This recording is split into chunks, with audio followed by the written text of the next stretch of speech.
So this is quite cool. This is the sort of second stage demonstration of my work with VHDL now.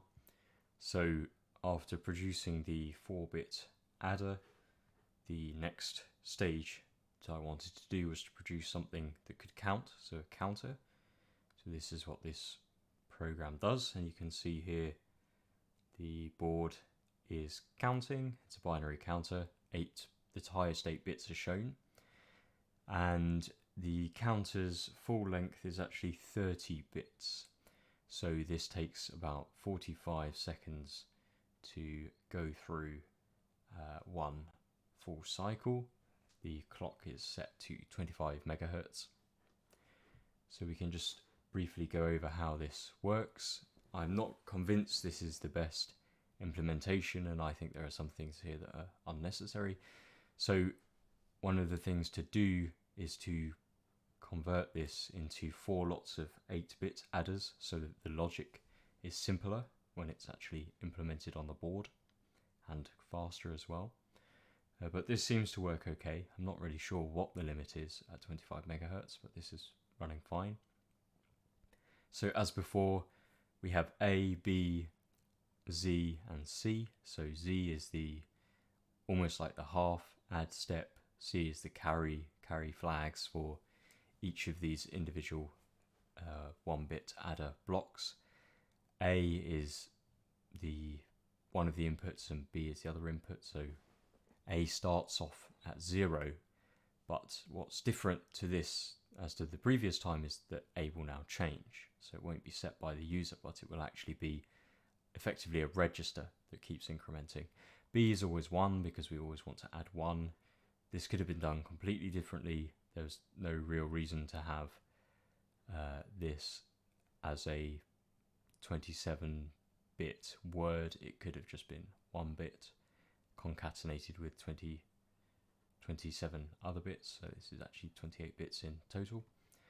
There's another register Y which I needed in order to make this thing work, because otherwise it complained about bad synchronous design. So I guess that's because I was trying to use the registers, the signals in a way that wasn't allowed. So I think I was trying to assign to Z and then using A, and then get the value of Z back into A, which is not allowed. You can't do that in a single clock cycle.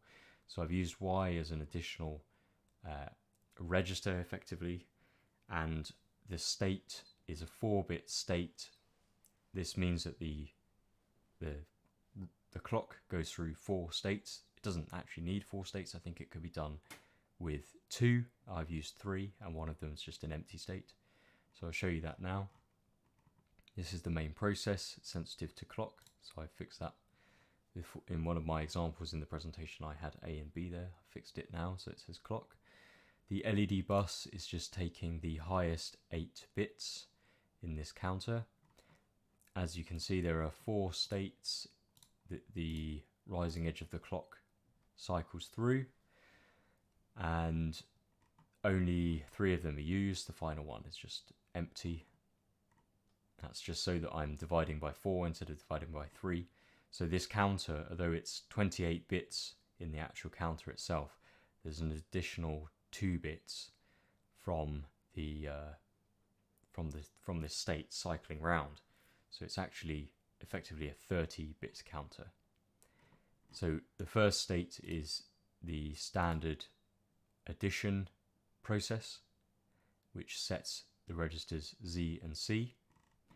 Then in the next state, the register Y takes the value of Z, and then in the third state, A takes the value of Y. I don't think this is strictly necessary. I think I could have A takes the value of Z here. I think that would be okay. I just did it this way because I thought I was going to need 4 states, and then it's a way that made it work, basically. So as you can see in the demonstration down below, you can see that it does count through all the states, and it takes, I think, about nearly a minute, about 45 seconds to run through them all. So that's the next stage of the process done in what I'm trying to to eventually produce. So I'm eventually trying to produce a 4-bit DAC, a very simple one.